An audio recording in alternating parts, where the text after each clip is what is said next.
మన ఆచారాలు, సంస్కృతి, సాంప్రదాయాలకు స్వాగతం. అందరూ ఎలా ఉన్నారు?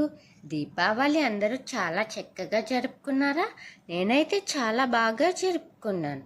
వీడియోలోకి వచ్చేద్దామా?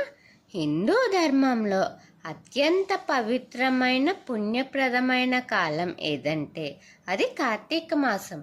ఈ మాసంలో చేసే ప్రతి మంచి పని, దీపదానం, ఉపవాస పూజ వేల రెట్లు ఫలితం ఇస్తుందట.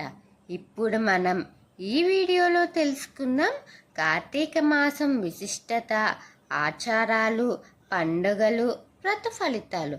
హిందూ ధర్మంలో చాంద్రమాస పంచాంగంలో ఆశ్వీజ పౌర్ణమి తర్వాత మొదలయ్యే మార్గశిర పౌర్ణమి వరకు ఉండే కాలమే కార్తీక మాసం.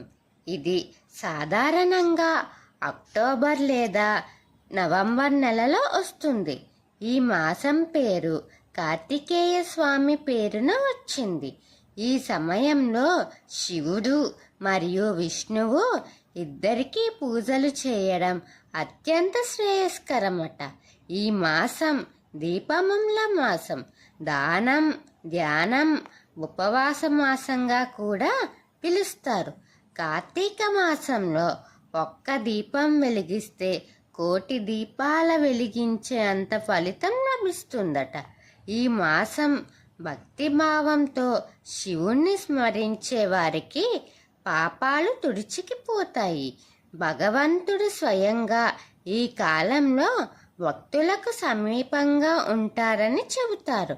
అందుకే దీన్ని భక్తి మాసం అంటారు. ఈ మాసంలో కొన్ని ముఖ్యమైన ఆచారాలు పాటిస్తారు. తెల్లవారుజామున లేచి చన్నీల స్నానం చేయడం, ప్రతి ఇంట దేవాలయాల్లో ఉదయం సాయంత్రం దీపాలు వెలిగించడం వంటివి చేస్తారు.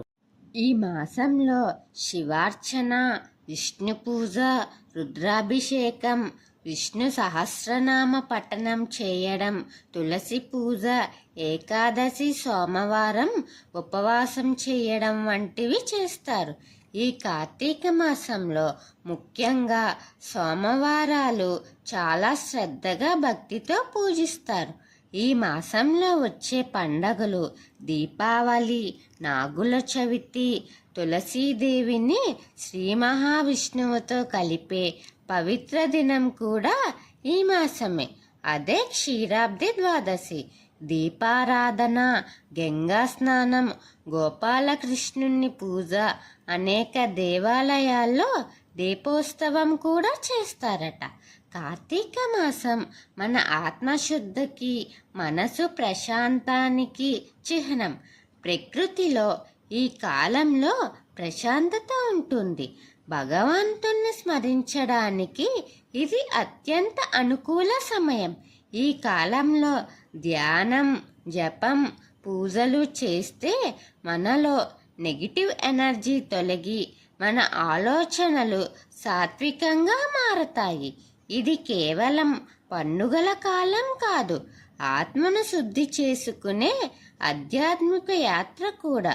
ప్రతిసారి దీపాలు, తులసి పూజ, శివుణ్ణి, శ్రీ మహావిష్ణువుని పూజిస్తే ఈ మాసంలో చాలా శుభ ఫలితాలు వస్తాయట. కార్తీక మాసం విశిష్టత కోసం తెలుసుకున్నాం కదా. తర్వాత వీడియో ఏంటో తర్వాత తెలుసుకుందాం. ఎదురు చూస్తూ ఉండండి.